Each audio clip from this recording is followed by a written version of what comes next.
Thank you, everyone, for coming. I'm delighted to be welcoming you to LSE for today's hybrid event for the book titled Poor Because They Want to Be Myths of Inequality and Meritocracy, written by Dr. Máximo Jaramillo-Molina. I'm Armine Ishkanian, and I'm the Executive Director of the Atlantic Fellows for Social and Economic Equity Program and Professor in the Department of Social Policy at the London School of Economics. I am very pleased to be here to welcome Dr. Máximo Ernesto Jaramillo-Molina, and Professor Jenny Pearce to both our online audience and to our audience here in the Marshall Building. Dr. Jaramillo-Molina is an AFSEE fellow, senior fellow, a researcher and an activist dedicated to fighting inequality. He is an associate professor at the Center for Social Sciences and Humanities at the University of Guadalajara and is the co-founder of the Institute of Studies on Inequality, INDESIG, based in Mexico. Currently, Máximo's work focuses on inequality narratives, fiscal justice, and the analysis of tax systems and social protection in Latin America, as well as housing justice in Mexico, the labor conditions of gig economy workers, and access to health and education. In 2018, Máximo started a social media-led initiative, Gatitos contra la desigualdad, Kittens Against Inequality, with the aim of raising public awareness of the magnitude and illegitimacy of inequality and meritocracy through the use of concrete and verifiable data, simple and understandable language, and attention-capturing images. I think you were ahead of the game. Professor Jenny Pearce is visiting professor at the International Inequalities Institute at the LSE. She is a political scientist who uses anthropological and participatory research methods and considers herself an anthropologist of peace. Jenny was professor of Latin American politics in the Department of Peace Studies at the University of Bradford from 1992 to 2016, research professor in the Latin American and Caribbean Center at the LSE from 2016 to 2023, and she has been a visiting professor at the University of Monterrey, Mexico, and the Bolivariana University in Medellin, Colombia. In 2015, Jenny was awarded the honor of Outstanding Latin Americanist by the International Conference of Americanists. In 2023, she was awarded the Martin Diskin Prize for Scholarship and Activism by the Latin American Studies Association, LASA. Her most recent monograph, Politics Without Violence, Towards a Post-Weberian Enlightenment, was published by Palgrave Macmillan in 2020. So today we're going to be discussing Dr. Jaramillo-Molina's new book, which is here on the table, Pobres, porque quieren, Mitos de la desigualdad y la meritocracia, Poor Because They Want to Be, Myths of Inequality and Meritocracy. So we'll begin after my introduction. Máximo will begin and he will deliver a presentation on his book. And then Jenny will share her comments on the book. And then everyone in the audience, including those online and those in the room, will have an opportunity to pose your questions. I ask you to please put your phones on silent so as not to disturb the event. And please note that this event is being recorded, and barring any technical difficulties, will hopefully be made available as a podcast. And as I said, there will be an opportunity after the presentations for you to pose your questions. For our online audience, may I ask that you put your questions in the Q&A feature and kindly include your name and affiliation. For those in the theater, I will let you know when we will open the floor for questions, and please raise your hand and wait for the roving microphone to get to you. And also, please let us know your name and affiliation. I will try to ensure a range of questions from both our online audience and our audience here in the theater. Now, without further ado, I'm delighted to hand over to Máximo.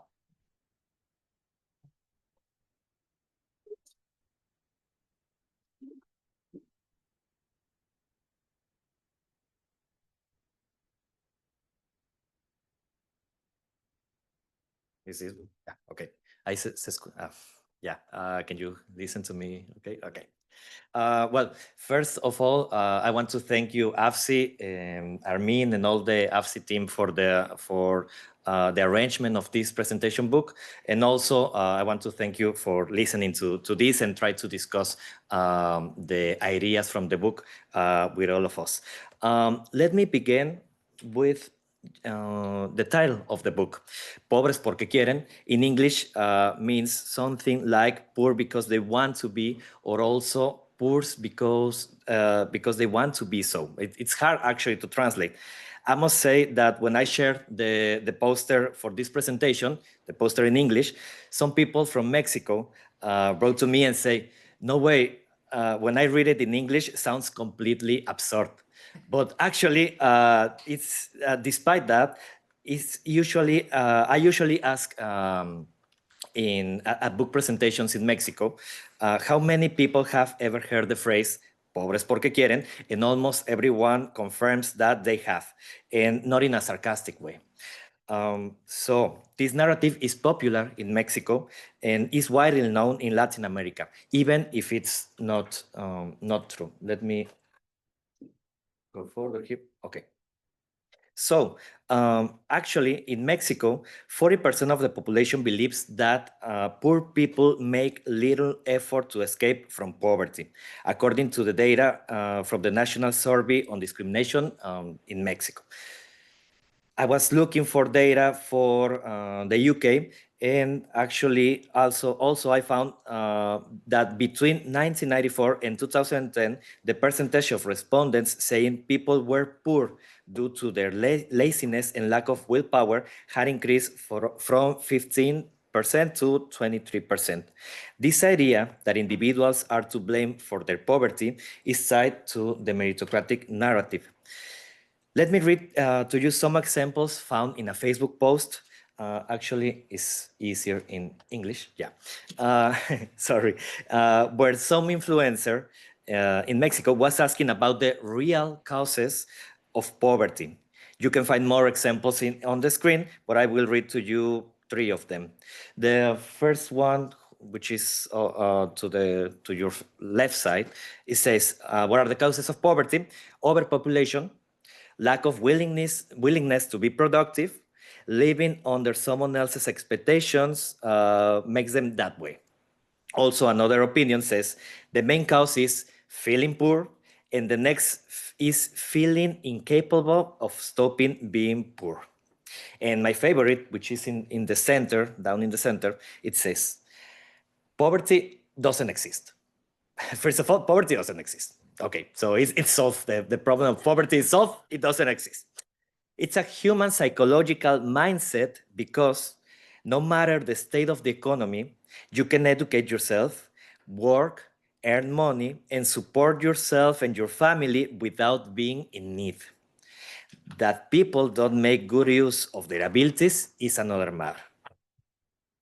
Oh, and I almost forgot. Another intention behind the book's title, Pobres porque quieren, is that maybe someone might misread it and says, exactly, I agree with that. Poor people is poor because they want to be, and buy it.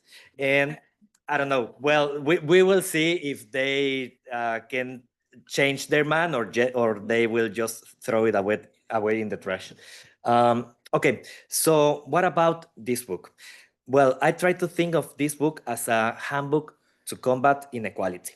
Why? First of all, it uses a simple language so everyone can read it, even non-academic audience, which is the main objective. Yet it offers theoretical depth along with reliable scientific data and sources. Also, it aims to inform without dumbing down people, which is something is quite common when we have some projects similar to this one. It also encourages reading and listening to others, trying to overcome polarization. This is important because if we don't read and try to understand to understand people who don't think like us, we don't have many ways to counterattack their arguments. And lastly, these books, it follows the example of my social media project called Kitties Against Inequality, Gatitos en contra de la desigualdad, where we aim to fight meritocracy narratives with cat memes, as this cat meme, which is in Spanish, I'm sorry, and following the main points mentioned above. Okay, this is an example of a case study published by AFSEE telling about this project. Okay, so the central axis of this book is to debate around deservingness. Yeah, what do we deserve? Why do some people supposedly deserve the immense accumulation they have, and while others who have nothing, they deserve nothing? This leads us directly into the reflection on the legitimacy and justification of inequalities. This is why I propose that the purpose of the meritocratic narrative is to justify current inequalities and oppressions, just as in other times the idea of the divine right justified inequality on monarchies, and phrenology, you maybe remember this pseudoscience, tried to justify slavery. In this sense, we need to question the meritocratic narrative. And I forgot to say, first, what does the meritocratic narrative say? It assumes society is structured in a stratified way where those at the top are the ones with the most merit, right?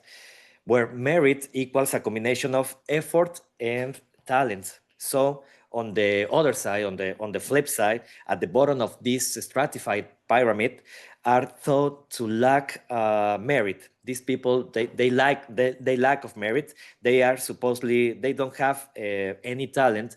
Supposedly, they don't make any effort, or some mix of these two factors. That is why people say they are poor because they want to be, right? The book also explores the emotions tied to meritocracy. Following Michael Sandel's critique in The Tyranny of Merit, I argued that meritocratic narrative is perverse. To illustrate let me quote Ricardo Salinas Pliego, which is the third richest man in Mexico. He says, there is a quote, "Today I want to talk to you about a keyword, freedom. And I'm sorry, but that's the text. And the shitty left can't handle that word. The left has a word for that, equality. And that word is nefarious, harmful, and on the side of evil. The underlying sentiment there is envy. The left can't stand to see someone succeed. The underlying, maybe it's because their mom dropped them as kids or spoke badly to them, so they have never managed to move forward. And now they think, and this is very important, now they think they deserve more than they have, okay? And it's horrible for them to see someone doing well. That envy is unbearable. On the left, the evil side, he says, there is envy and authoritarianism. On the good side, there is truth, freedom, rewarded effort, and prosperity for all. End of quote. On that note, I would like to read a passage from my book, from this book. The meritocratic narrative is perverse, as I was saying. It generates arrogance in the rich and shames and stigmatizes the poor. It assumes everyone gets what they deserve and that all success or failure is entirely individual responsibility. It creates guilt in the poor and a false sense of deservingness in the rich. This perverse narrative is nurtured and spread by elites who want to convince the rest of society of a lie that benefits them. A lie that justifies inequality and harms society as a whole, but especially the poorest households. As you can see, the heart of the debate is about deservingness. So, the spirit and the ultimate goal of this book is counterattack the overwhelming amount of literature and media that blame the poor for their own condition. When I proposed this project to my editor in Mexico, I envisioned it as an anti-rich dad Poor Dad. I don't know if you have listened or read actually this book of Robert Kiyosaki. It's very popular in Mexico and in Latin America. I think also in United States and maybe here. There's an entire industry actually. I call it the billionaire coaching industry, which sells dreams and hopes that are practically unreachable for the vast majority of people. Yet these messages are popular and center on the idea that success and failure are solely individual. That is why the spirit of the book is to share a different perspective with readers to help them see that it's not their fault. It's not their fault, and it's not their fault to live in poverty. It's not their fault to experience deprivation and all of these things that meritocratic narrative says. An example of these blame the individual narratives, increasingly common around the world, is how meritocratic rhetoric is used to justify the housing crisis, claiming it's the fault of young people for not saving enough money or spending too much money on concerts, travel, or avocado toast. Actually, there's a column, an opinion column published on that matter. Clearly, these narratives only try to hide the real magnitude of the crisis, which stems from housing speculation and financialization. A little spoiler, this is a topic so explore more deeply of the new book I'm writing right now. At the same time, I hope this book, Pobres, porque quieren, and the discussions it sparks will also question the individuality of success, not only the individuality of failure. Let us ask ourselves, how did I achieve what I call success, right? Surely individual efforts play a role, but what about historical, social, familiar, community factors allow me to reach it? I hope we can all reflect on also on that. Okay, so this book is organized in 7 chapters, which are related with 7 myths, each one addressing controversial debates. We can be yes, they are controversial. The first myth is the poor are poor because they want to be. The second is anyone can be a millionaire, the second myth. The third myth is it's not patriarchy or racism, it's classism. The fourth myth is education will lift you out of poverty. 5, young people don't want to own homes. Number 6, the bias of reliance on aid or social policies. And the last chapter or myth is the number 7, the poor don't pay taxes. Also, this book contains some controversial debates, I was saying, that I won't be able to discuss right now, but I would love to reflect on with you later if you want. For example, my argument that talent doesn't exist as we commonly understand it. Also, the rich don't pay enough taxes. That's another debate. And another debate, very interesting, is that about social programs that says that social programs should stop being framed as don't give them fish, teach them to fish, right? But for time reasons, I will only focus on 2 particular debates missing right now. The first one is in Latin American countries like Mexico, poverty is a problem of inequality. My saying is that Mexico is not a poor country, but actually is an unequal country. There are millions of poor people because a small elite hoards millions of money. There are people in extreme poverty because others have extreme wealth. This means we must analyze inequality not just as a gap or as difference between incomes, but also as a relationship of conflict and domination, a class conflict involving oppression, power, and dispossession. It's very clear in Mexico and Latin America.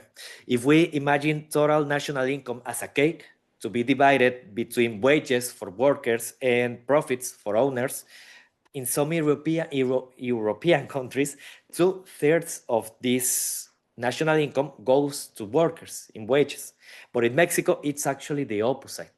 2/3 of the national income go to business owners and only 1/3 goes to labor force. So the backbone of inequality, reproduction in Mexico and in Latin America also is labor exploitation.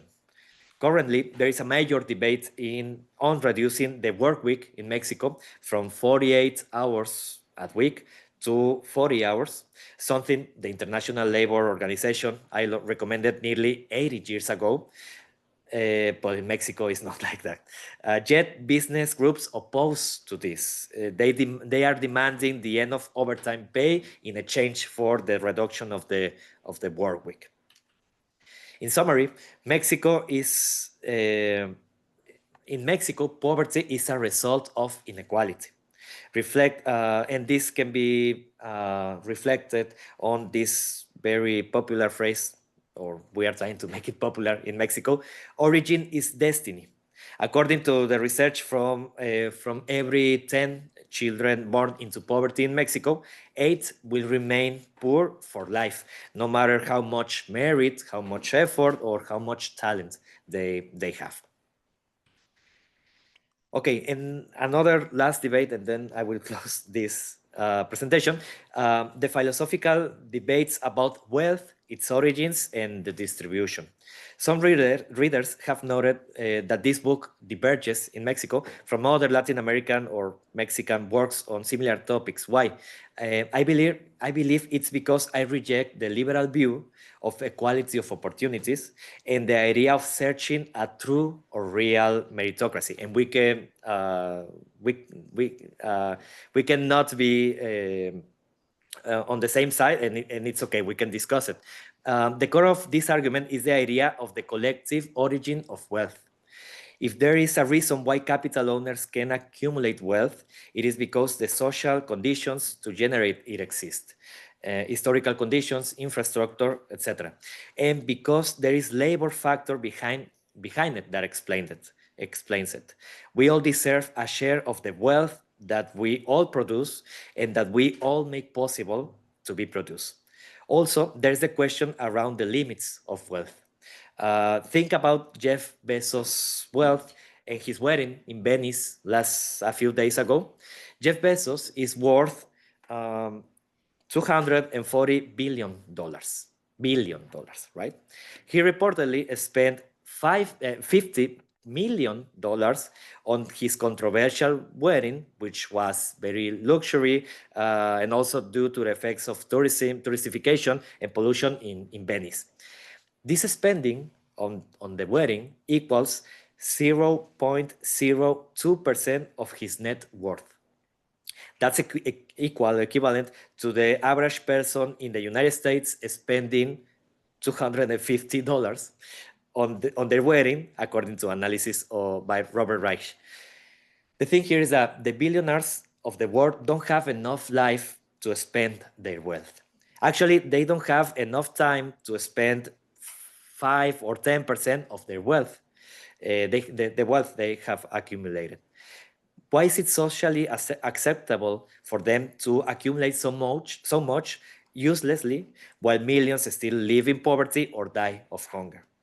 We urgently need to discuss the limits of wealth, the moral and social limits of wealth, or even the democratic or economic efficiency limits of wealth. On this, I highly recommend the book Libertarianism by Ingrid Robbins, a Belgian-Dutch philosopher.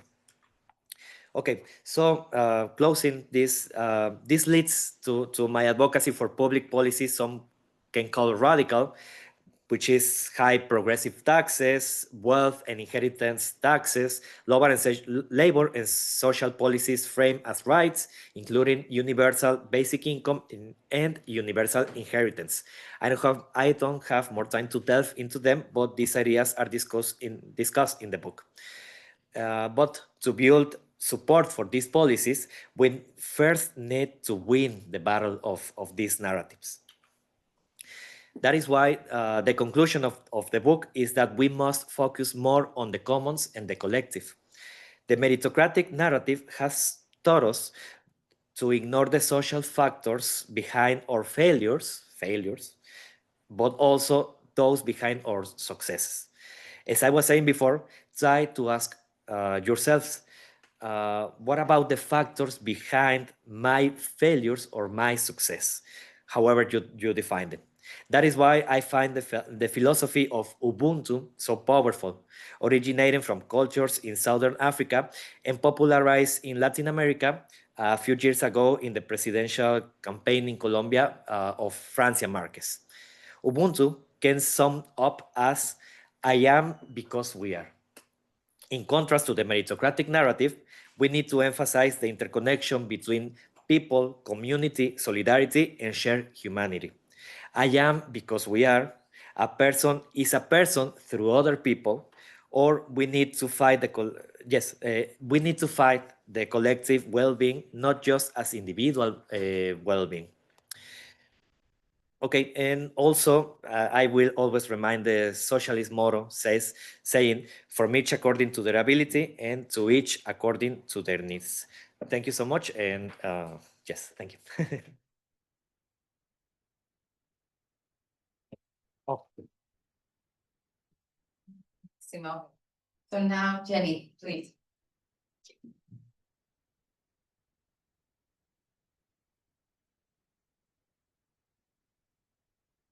Well, I'm particularly happy to be here on this panel. And the first reason, not the only one, is because I'm so keen to get attention to Latin America, the region made famous by military dictatorships. And for those of you who've seen Narcos, undoubtedly that will have some resonance, but very much more difficult to see what can be learned from Latin America and what can be learned about change. And it is actually this year, I worked out exactly 50 years ago that I first started my doctoral research in Uruguay under the dictatorship.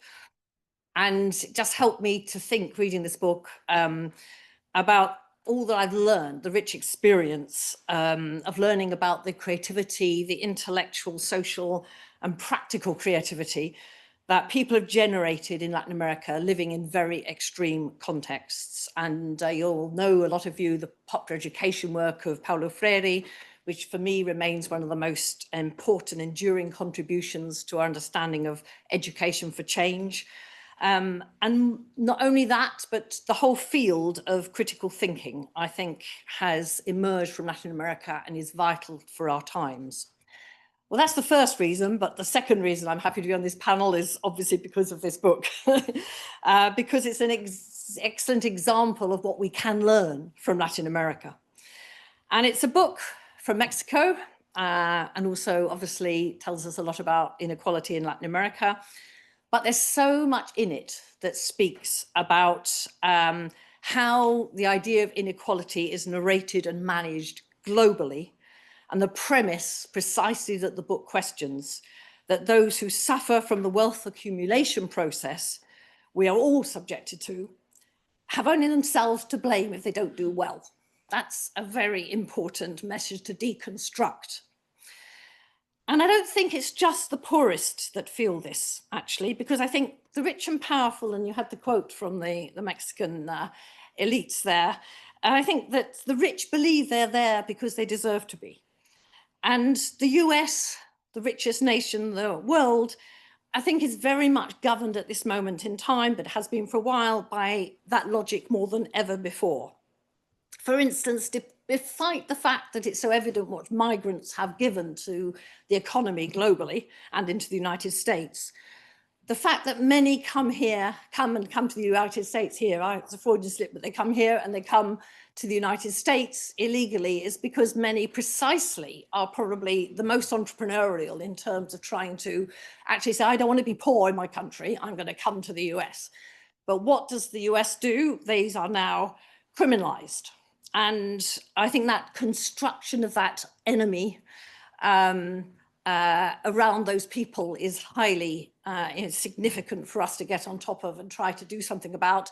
And the reason I'm talking about this is because it wasn't long ago I was in El Salvador. I work, and you'll know about Bukele's prison where he's putting in a lot of young men. And then yesterday we heard about the alligator Alcatraz that the United States, that Trump is building in the United States. All this has to do with what we're talking about, in my view. But I want to now return to Mexico, which is what I always love to do. And to emphasize that although inequality and violence are extreme in Mexico and Latin America, the systemic logics and narratives that Máximo captures so well are relevant so much beyond the region. And that point that I've been making about the critical thinking that's come out of Latin America and what we can learn from that is so very much in this book. The attempt to be pedagogical but to communicate is something that I've always appreciated in many leading Latin American thinkers. I think Máximo's really done such an effort. This book is so readable, surprisingly readable on such a very difficult subject. And it made me think about a Colombian journalist friend of mine who said she was going to do a PhD and then she abandoned it because she thought, well, I don't want to lose my capacity to communicate if I become an academic. And I really understood what she meant. And so I was particularly delighted that actually Máximo shows you can do both. And he's done it extremely well. So you've got an in-depth study of inequality in Mexico with reference to Latin America that builds his case against the narrative that those who are poor lack the capacity to do better.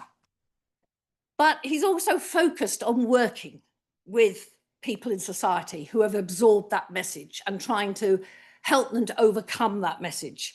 So he's worked on with house people who are trying to rebuild the possibility of having a decent house in Mexico, given the way property has been generating wealth in such a way that the housing needs of most Mexicans have been lost. And I think here in London, we know that extremely well.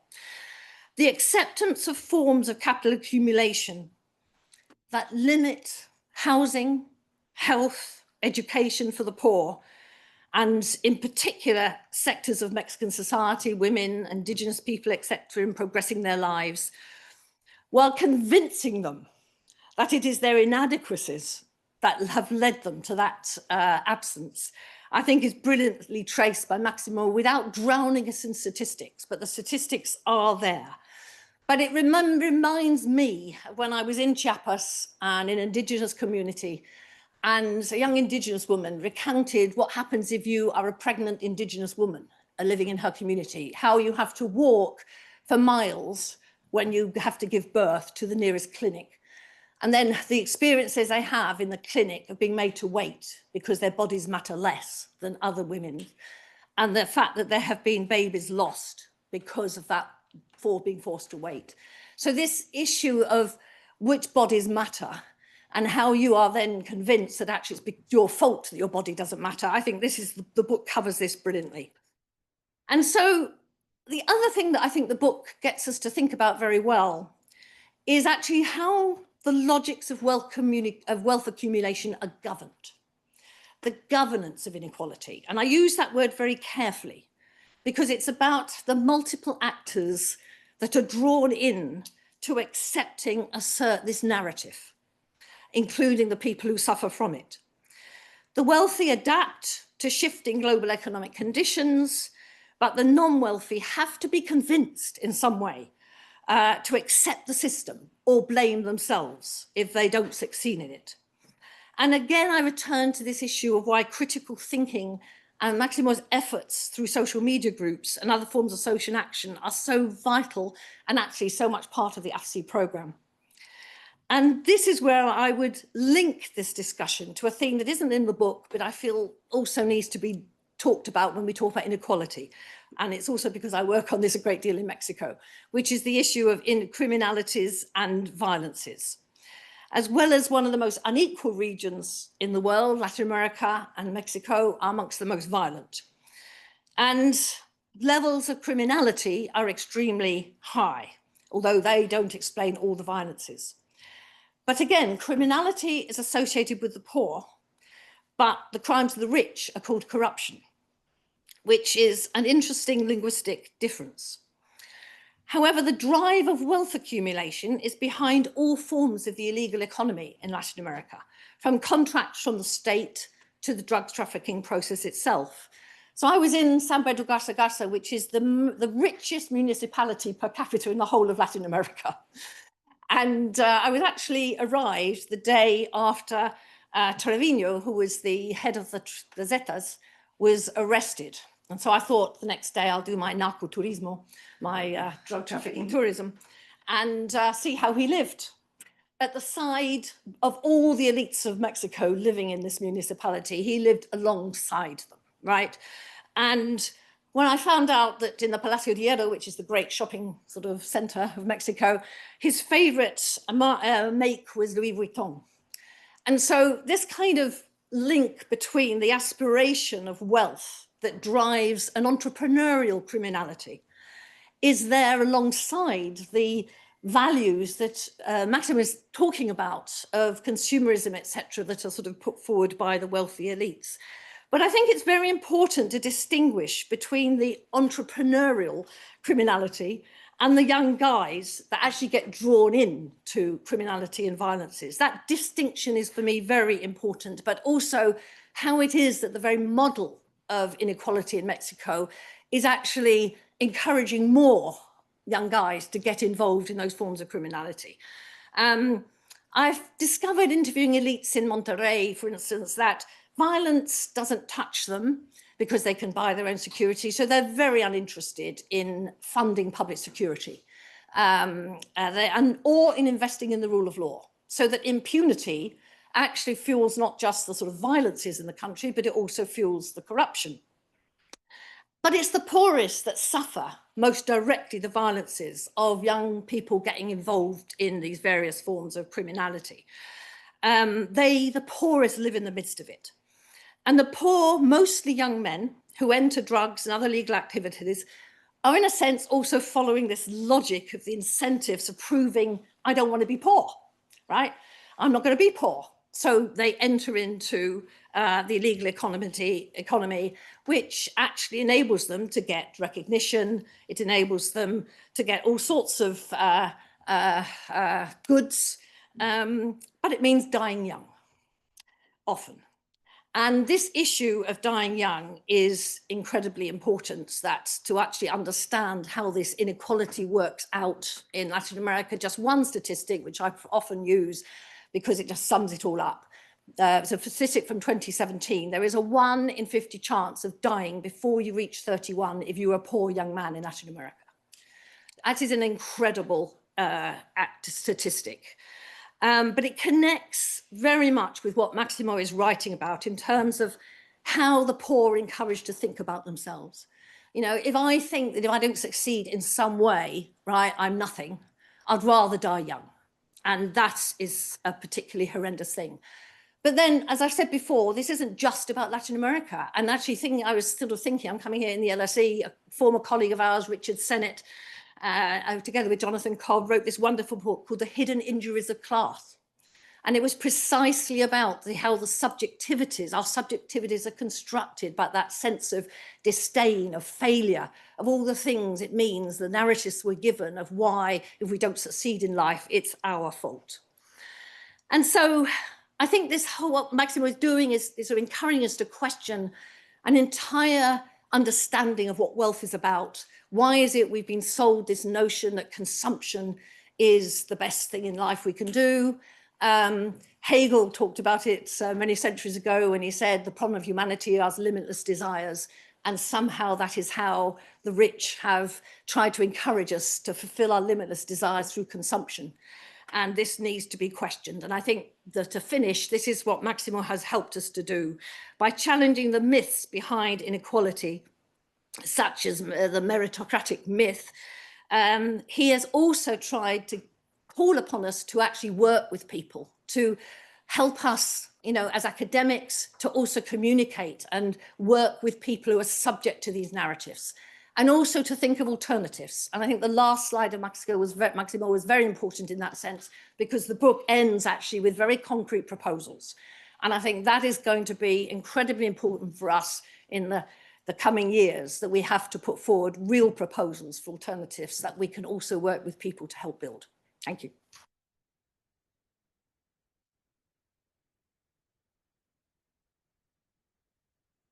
Thank you, Maximo and Jenny. So now I would like to open the floor to questions from the audience, both here and online. But before I do that, Maximo, is there anything you wanted to respond to in terms of what Jenny said? Actually, I could compare with the other. Okay, that's fine. So please, if you're online and you would like to ask a question, type short questions into the Q&A box, and we will try to answer as many as possible. And include your name and affiliation, please. For those here in the theater, please raise your hand and I will select questions in rounds. Please wait for a steward with a roving microphone to get to you, and also let us know your name and affiliation. So thank you. Hi, I'm Pedro Torres. I'm doing the PhD here at the Social Policy Department, and I work as a research assistant at the International Inequalities Institute. I focus on stuff like inequality of opportunity and social mobility. So I really like the topic and how you present the book, and I follow your account for a long time now, and very big fan of your work. More than a question, I want to talk about this thing of narratives of inequality and how we talk about inequalities and what that means. Like, for example, this thing where in Latin America we can say pobres porque quieren, but it doesn't make sense if we translate it to English or to any other language. But it's also the way we measure inequalities, right? Like, if we think about how we measure it in Latin America, we always talk about poverty as a binary status, right? You are either poor or you are not. And there's a clear line that divides who is poor and who is not poor. And that also means that you could not be poor, and there could be people, or everybody could move out of poverty, right? But if we look at how we measure inequality in Europe, we measure it in relative terms, which basically means we do not care if you are below a threshold. We care how you are compared to your peers, to the other people in society, right? So there's always going to be poverty. And that's another thing, because then you are not poor because you want to, because there's always poverty. And then the big question is, who are these people that are going to be poor, right? And yeah, I think it's very interesting how you kind of frame these things, because it's moving away of this poverty as a binary status, poverty as a thing where that we can kind of surpass and that we can kind of achieve not to be poor at some point. So yeah, more than a question, it was a comment. Thank you. Yes, please.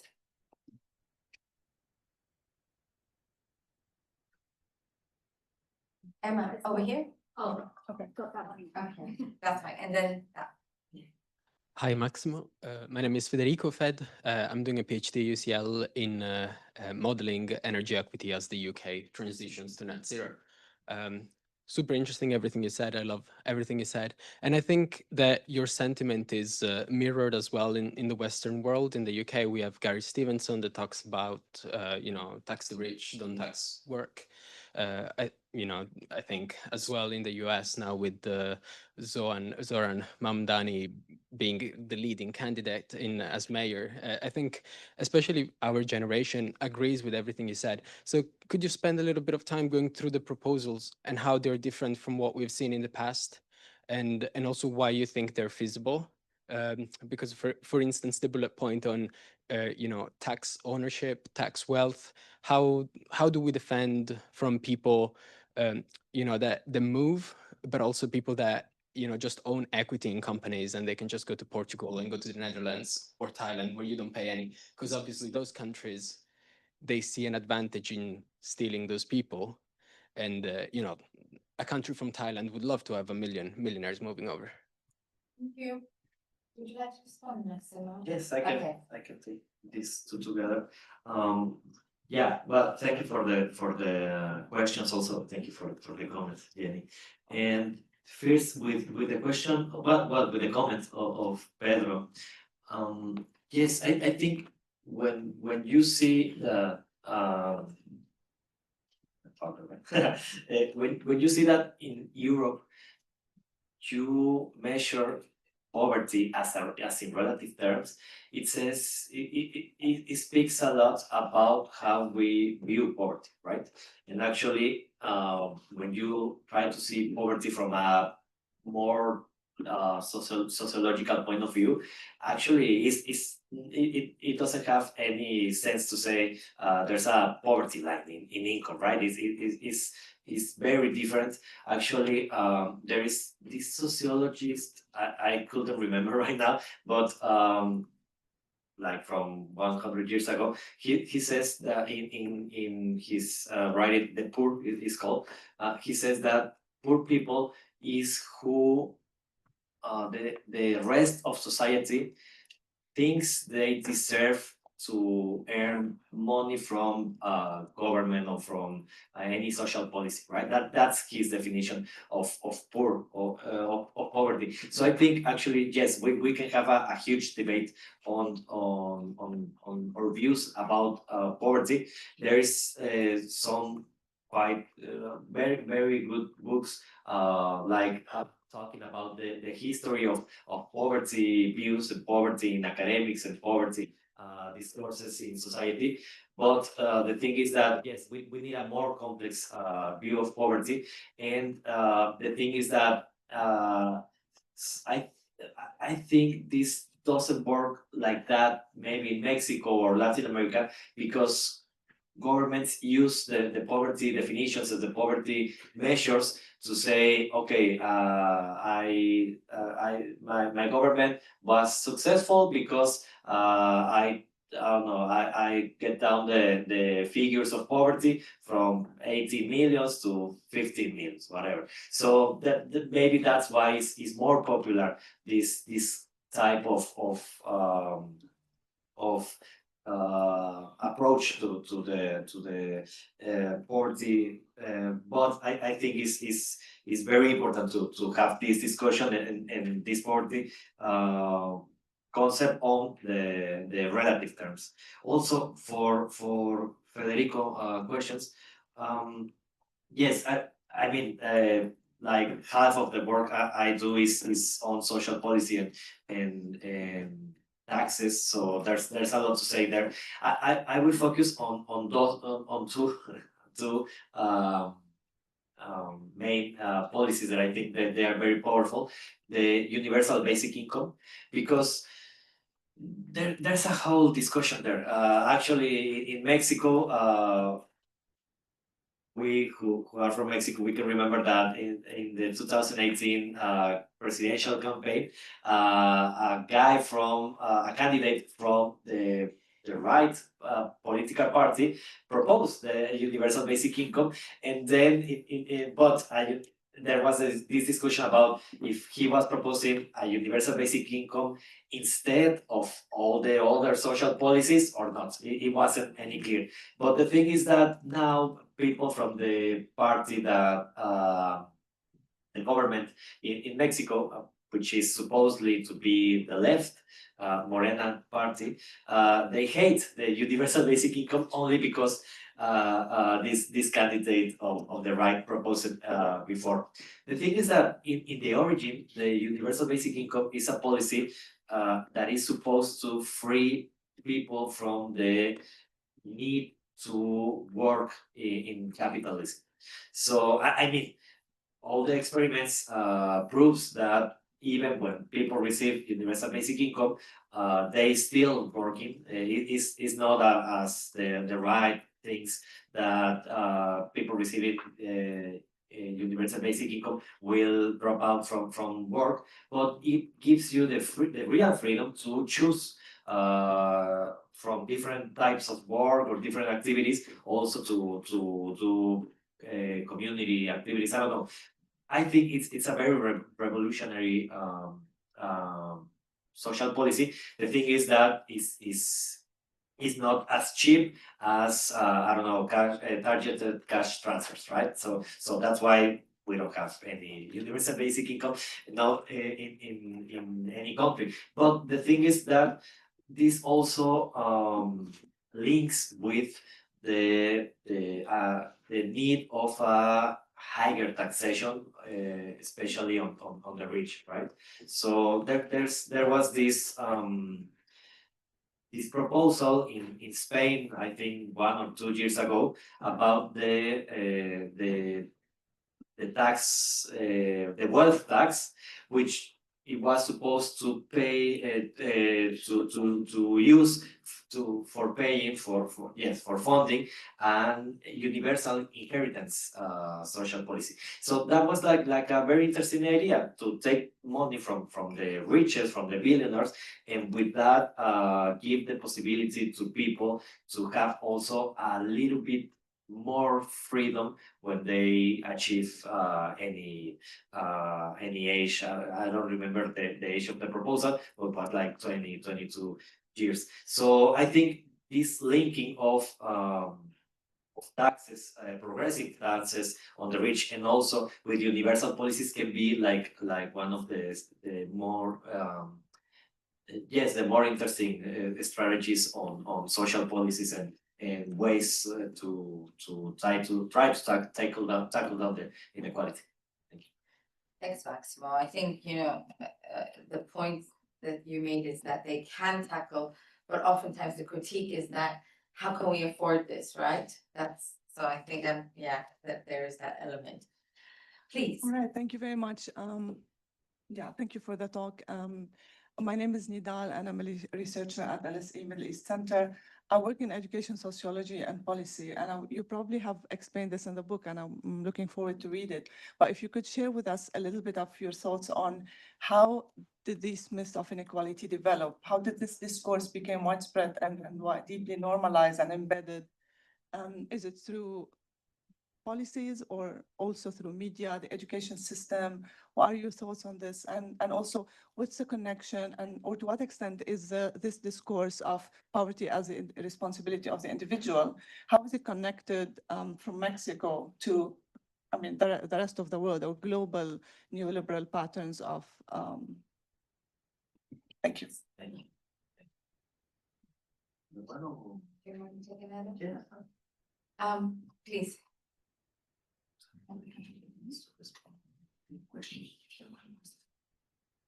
Thank you. Marcela Chapa from the UCL Institute for Innovation and Public Purpose. My question is about the accumulation of wealth and the limits to that.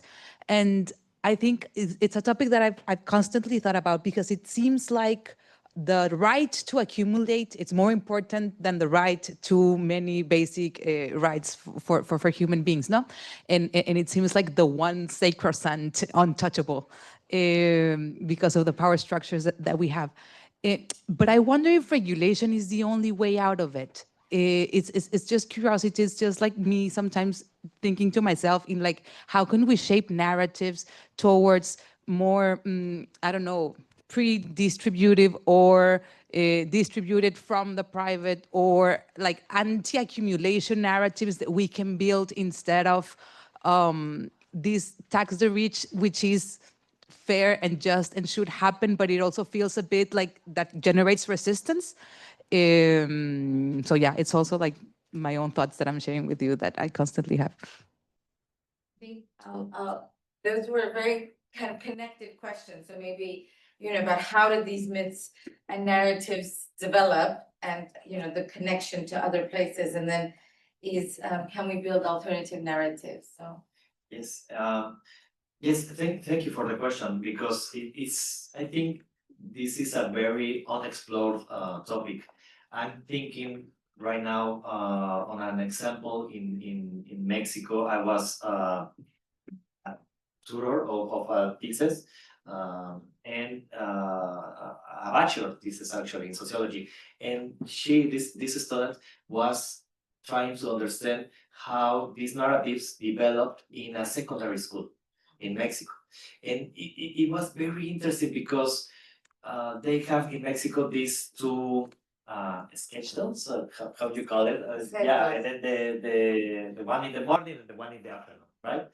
And it's supposed, and it's supposed that the one in the morning is commonly it has like more quality in the education, in the teachers, rather than the afternoon one. And the thing is that in this secondary, which is a public education secondary, but one of the best ones in my state, in Jalisco, they use this mechanism of taking students, bad students, with low scores to the afternoon one, and vice versa, right? The ones that were with good grades, they take it to the morning. But in this thesis, she found all of these narratives they used to justify this change. It's only an example from all the thesis, and I remember when one student got to the afternoon schedule, teachers tell them, "Oh, okay, here's coming the trash from the other schedule," and a lot of stigmatizing narratives that maybe we can see it at a very small example, but I think it's one example in a lot of different strategies that are reproducing this type of narratives. And I sometimes when we are talking about the narratives, the book, it's maybe it can be perceived that it's like, okay, an evil elite trying to spread these narratives, but it's also something that reproduces in a micro level, very commonly, in very different ways, in social media, in education, in families, in, I don't know, a lot of places. Obviously, in Mexico, we have telenovelas, I don't know, and these some operas, which also reproduces this narrative. It's in a lot of places. But the thing is that it actually it has this global connection, which maybe this book speaks about the particular case of Mexico. But yes, actually, I think is something that we need to analyze in different countries, but because it will be. I'm very sure it will be pretty similar. So yes, thank you for the question, and also. Oh, yes, I was forgetting. I'll go with Marcela questions right now. But in the Federico question, about this myth of if you raise taxes to the rich, they will go to other countries. Yes, go to Thailand, go to Ireland, etc. Right now, we are having this. I don't remember the name. The Villa Forum, which is sponsored, I think, by UN and other international organizations, and they are speaking about trying to get together the countries to have some kind of common policies on taxes. So I think this is very important and is urgent, because yes, if there is one country that you can run through to this country and pay no taxes, that's a weakness in the strategy.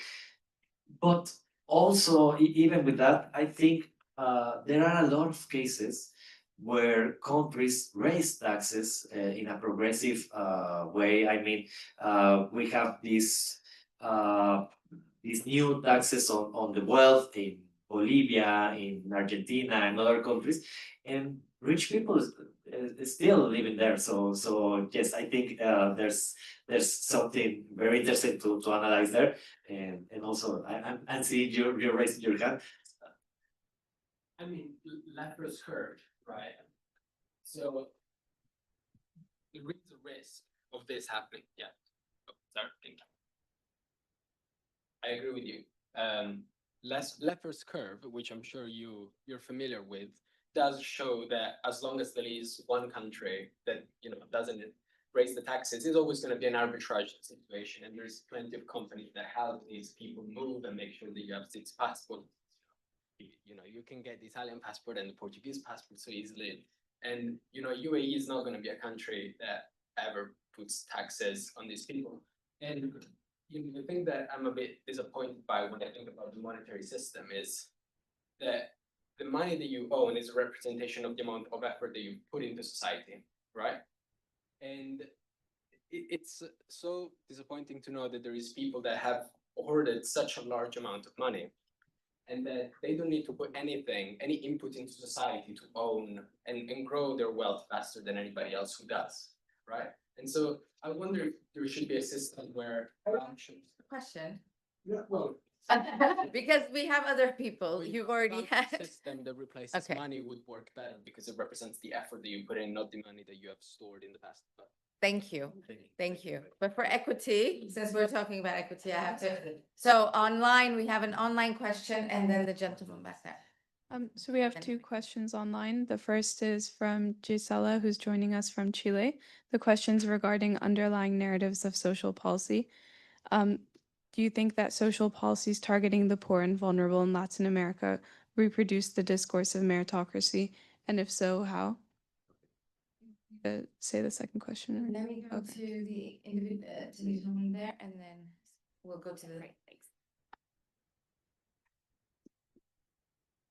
Hello, my name is Kevin Zapata from the Department of Social Policy. Nice to meet you. I just wonder your opinion on how institutionalized is this narrative within institutions in Mexico. I mean, I don't know if you remember this study made in 2003, Lo que dicen los pobres, what the poor said, that pretty much conclude that the poor people were not aware of their strengths to escape poverty. I mean, if I recall well, was Gonzalo Hernandez Licona who produced that and then became the Coneval director. Anyways, but I'm very surprised how right now with a supposedly left-wing government, if you think about it, all the programs aside of the universal pensions pretty much makes the people work in order to obtain a subsidy. And also I was very curious about your response to Marcela's question on the how we change or how we can change the narrative that is not that confrontational, like in a strategic way. Yeah, thank you. So would you like to take the online question first or Kevin's question? Yes, actually, I think that they are Connected. Yes, Yeah. connected. It's all coming back to narrative. Yes, because yes, from the online question, social policy in Mexico actually it reproduces this stigmatization on these stigmas on poor people. Also, actually, I entered to this board of narratives because I was analyzing in my PhD thesis the narratives that justified social policy programs in Mexico. So the problem with targeted cash transfers is that they reproduces this stigma on poor people, and they because I don't know. We can take this example on this particular program that actually was erased in 2018, which was called Prospera, right? So Prospera was one of the biggest conditional cash transfer programs in the world. But the justification for the program was to give enough money, and this is in the foundational text of the policy, enough money so poor people can raise from, yes, can get up and work, but not that much money that makes people choose not to work, right? So this and the conditionalities that you have to take your children to the school, you have to take your children, your family to health checkups, etc. This creates and reproduces this stigma. So that's a problem with this policy. But also going to the other question, the problem is that the change in policies in Mexico, which is one of the topics I also work a lot, actually benefited more the richest households and not the poorest households. Why? Because you erased this targeted on the poor policy programs, but substituted these programs with universal policies, which is good when we are talking about universal policies, but not paying these universal policies, erasing the ones, the policy that was targeted to the poor. So I think that's the main problem in Mexico. And the reason behind in the back of this is that we don't have enough money to spend in social policy in Mexico. Why? Because we raise 17% of the GDP, right? So yes, that to be a little bit. Oh, and also the Marcela's question about. I think it's very complex. It's a very complex question because yes, maybe this type of narrative and conference works perfectly here, but I cannot go with this same conference and speak with, I don't know, with the Chamber of Commerce of Guadalajara or National Chamber of Commerce in Mexico. But I think when you go with them and try to convince them that is for also their benefit, so we don't have that inequality, that extreme levels of inequality in Mexico. They can benefit from that because maybe criminality, insecurity can go lower. Maybe you can convince them in that with that strategy. But also we have what Jenny was saying before that. Well, there are these very high numbers of criminality in Mexico, but the elites can try to shield from them. But the thing is that those not always works with like that. I mean, sometimes even when they are living in these closed neighborhoods and they have their private security, also sometimes they suffer from criminality. So maybe that's the way so you can convince them. But, yeah, actually. So yes, that's one idea, but I think it's a very complex question, and thank you for that. Thank you. So Hala, why don't you read the question, and then I know Michael had his hand, and then I think Danny, and then 1, 2. So Brian from King's College London asks, are there discussions in the book or in research more broadly that doesn't just show a distinction between perceived individualistic factors versus structural factors like family or background, but that illustrates how structural factors like family give people the time, resources, and space to put in effort? Michael? Thanks, Michael Vaughan from the International Inequalities Institute. Big fan, so thanks for coming and presenting. So my question is about myths and the couple of different senses that we can use that in. So I think in this presentation, I got a good sense of the first sense of myths as being things that aren't true, but they can also be more positively, things that are very enduring and powerful repositories for meaning and culture and explanation. And so I'm thinking about that second sense of myths and wondering, so the concrete question is, do we need to be myth busters or myth makers? Because I think that the presentation almost suggested to me dispensing with myth and being left with policy. And it felt somehow like bringing a knife to a gunfight in the current information environment. So I'm interested in your thoughts on what those kind of myths might look like to you. Do you want me to take one more? Yeah. Okay, Danny?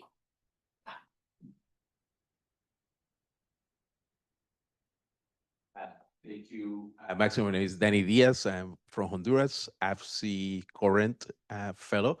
My question is related to Michael's question, which is, I see my mom this weekend. She lives in Spain. She's a domestic worker for many years.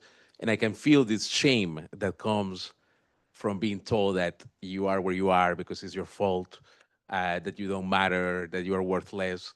And so I'm wondering if you have found counter narratives that are healing in your work and in the way you communicate them.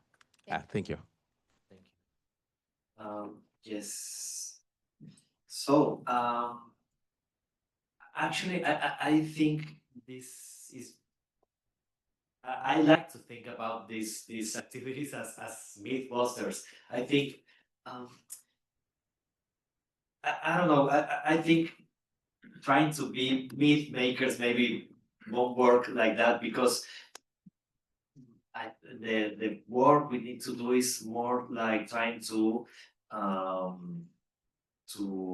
erase this type of nuances on the thinking of a lot of the reasons why there is poverty, there is wealth, there is inequality. And I think that's the work we need to do, to give information so people can have a better judgment about these reasons of inequality. There's a very interesting research. I think it was made in Argentina. It's quite an experimental research where they ask people in which place from the inequality structure they think they were living.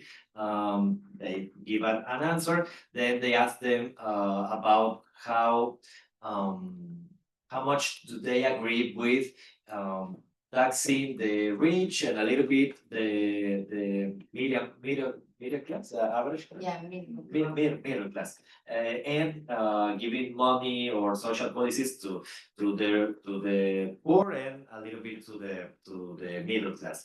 And they found some kind of figures about this support, but then they asked them about their incomes and their different indicators to get to know in which real place they are in the inequality in the country. So they inform in the survey, they inform them about their real place in the inequality structure, and then ask them again about this how much do they agree with this type of policies, and the support for these policies grow a lot. So I'm trying to say this so we can see as an achievement to tackle this myth, this all of this type of myths that in a way or other give support to people rejecting inheritance taxes, even when you are not going to be taxed so with this tax type of tax and all of other type of social policies or taxes. So yes, I think we need to be more myth busters. Thank you for the question. And also with the one of Danny, I think that's a very powerful example you are saying. There's this, I don't remember the name of this article, but it's contained or yeah, contained. I'm saying from that in the book, where the shame of living in poverty is one of the most harmful feelings someone can have, and there's a lot of research saying that. And I think the counter narratives to that should come actually from the same we are saying right before, from trying to tell people that actually the wealth in the society comes from everyone. And actually, a very I don't know if the word in English is correct, but valuable and important job in society is what you were saying for households. So I think the thing here is that to the counter narratives to this type of shaming poor people should come actually from getting to know more about these narratives of the common origins of wealth and the false how false meritocracy is. So I think should come from that. Maybe it's not the best question, response, but it's an idea from that. I think It's like during COVID, right? They talked about essential workers, but yeah. I just wanted to, you said taking a knife to a gunfight. And it just made me think about how difficult it is to get this change of thinking about what wealth is. We talk about poverty, but actually we don't talk about wealth. And we never say, for instance, what about enough? And, you know, there seems to me a hell of a lot of discussion that you made me think it's more urgent to get, you know, I think it's not myth busting. That's why I think critical thinking is so vital in Latin America, because this is something everyone needs to think differently about. It's like your question about individual accumulation being taken for granted, as that has to happen, right? So there's so many sort of givens that we have to find a new way of challenging them. I wouldn't use the violent metaphor, but. I'd like you to put the microphone to the person. I think you had your hand up. Yeah. Hello. Hi, my name is Eugenio. I don't have any affiliation. I'm just here out of interest. So I wanted to know your thoughts about actual policy that we can implement, because I think it was discussed that an inheritance tax or a wealth tax may be very hard to implement because the super rich might find easy ways to avoid it. They can just, you know, transfer their wealth to another country or create trust funds, or there are many ways. Are there any discussions in some about some less optimal policy, but probably more realistic, that we can take to tackle this inequality problem? Yes, that's it. Yes. Hala, please. Thank you. My question is more related to what other people have been asking about, like the myth and the narrative, right? But let's say the way I think about it is, okay, people shouldn't feel ashamed for being poor because it's a systemic problem. But then let's, like, I feel like it's a little bit like transferring the guilt to other places in society. Or is it about like eliminating the guilt? Or like, what confuses me, like, for example, I'm gonna use my personal experience as an example. Like, I'm not rich, I'm not poor. I know that meritocracy is a myth, but now what? What should I do now? Like, should I feel guilty about being like given opportunities? What should I do with the guilt? What should I do next to actually be part of the change? Emotion. One question on policy, one on emotions. Yes. It's a very emotional topic. Yeah, it's a very emotional. And I think that's what Danny was also saying. Yeah. Okay, now we have more hands. Okay. One more. Yeah. Yeah. You still have time. Yeah. Let's take a third one. Unless you want to start and stop. Yeah. Hi, my name is Pilar. I have a magazine and online platform on Latin American cultures and politics.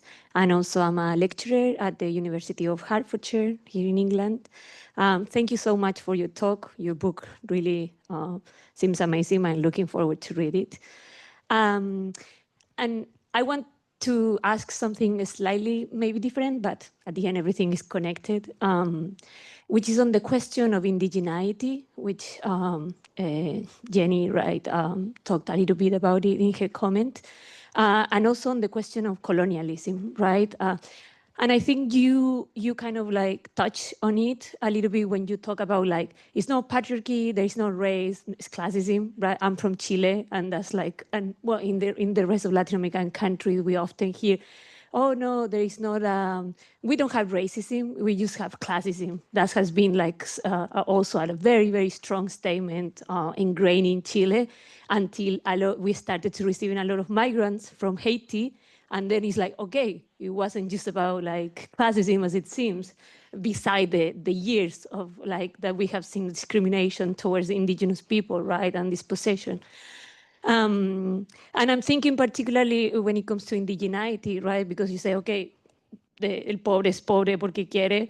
But then when we think about the particularity of indigenous peoples, which as most communities, right, in Mexico, most indigenous communities have been impoverished throughout time. And also I'm thinking of like the Oxfam report on wealth. It was on 2023, I don't remember the year, but it was recently, right, that it showed how most wealth comes actually from, is inherited, right? It's not so much as like, oh, you can be a millionaire, right? It's actually mostly inherited. And it comes like, when it comes to the inheritance of like, of wealth, it definitely, I mean, inevitable takes us to colonialism, right? To land. So yeah, I was a bit curious about how you, your thoughts on that, and how do you address it, if you address it, I imagine, in your book, these questions on indigeneity and colonialism. Yes, for the question of Eugenio. Gracias por venir, Eugenio. We are friends from Guadalajara. And I think it's a very important question. I think the less optimal policy maybe is related with racism, but I don't know if you see this as something that can be done, but raising the marginal, how is the name in English? In the income tax, raising the marginal rates, top marginal rates. I don't know. I always love to say that there was this communist country, United States, that in I don't know 70 years ago, the top marginal rate in the income tax was more than 90%. So you can take a lot of money from there and not to fight with the inheritance tax or the tax on wealth. So that's an option, but it's less optimal, but it's one of the different options. Also, with the question of the the feelings in the of the guilty or the shame, I think the well, I was saying and very I was very emphatic on this, that we also need to ask ourselves about our successes coming from not only individual factors but also structural factors.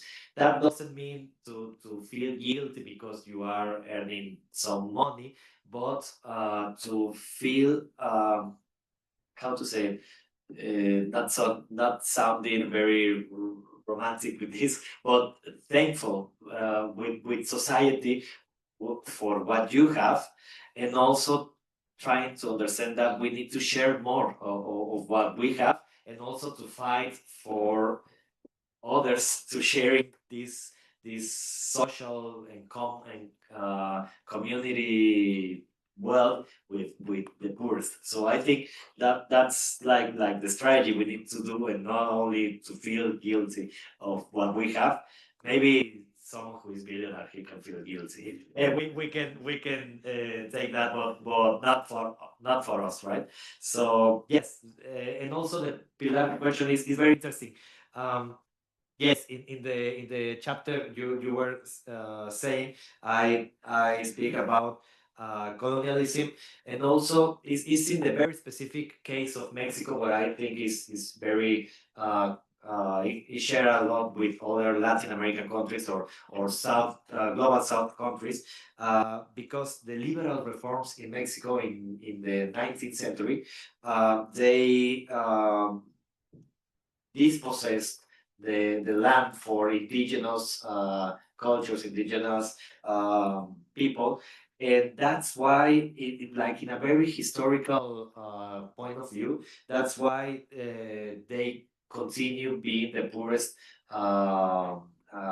social group in Mexico, because of this dispossession from more than 100 years ago. So I think there is a lot of the reasons of colonialism explains a lot of poverty in indigenous people in Mexico, and also yes, there are other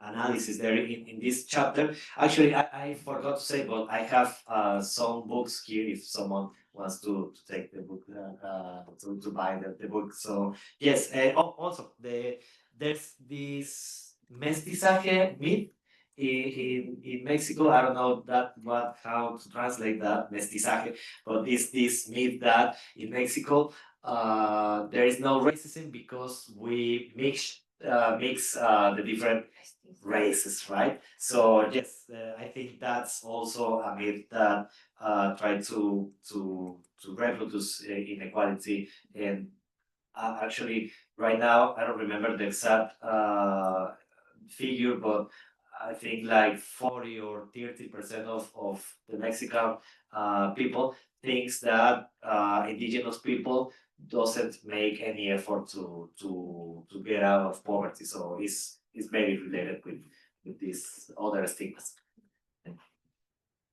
Okay, Pedro, because you've had a question already, I'm gonna, sorry, go to last two questions, so 1 and 2. And please keep your questions very brief. Who is number 1? Put your hand up. The individual right there, and then the individual. No, Pedro's had a question, so yeah.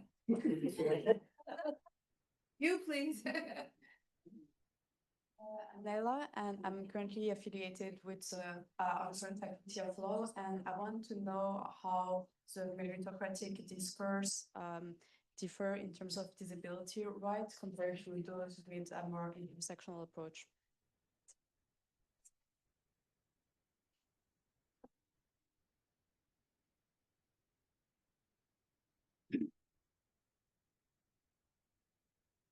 Thank you for that. I thought it was really enlightening. I'm Mohammed Al-Naim. I run a political education organization called the Decolonial Center. One of the questions I had was, what happens when, let's say, these ideas which you show become more popular, we're able to develop a kind of left populism, we put in left-wing governments into power, and once they're in power, they don't know what to do with it. Because this is a consistent problem that we've seen for a very long time, especially in the fact that I think you've got some amazing policy proposals, but there seem to be some structural impediments to getting them realized, because what's left of the state which they take is a warfare state, and what's gone is the welfare state. And so what you end up having is a cut the disability payment so that we can spend more money on preparing ourselves for war. What do you do in that kind of scenario and situation where when left-wing governments with the right ideas are in power, they're unable to actually realize their political program? First, with the last question, I mean, Mexico is the best example for that. I think the problem is the elites in general, political elites, and also economic elites. So the problem is that I'm not an expert on these topics, but I think that we need some different approaches to how to organize society differently from the one we have right now, where the political elites are very related with the economic elites. And also, as you are saying, law for state is not anymore. I mean, in Mexico, we have this election for all the judges in the country, where a lot of people from the narco and the criminality and the religious orders and whatever, they get into being judges. So yeah, we have a huge problem there, and this is an obstacle to all what we are saying. And very quick with the disabilities. Actually, right now, I'm the tutor of a thesis in PhD in University of Guadalajara, where they are trying to understand the connection between disabilities narratives and these meritocracy narratives.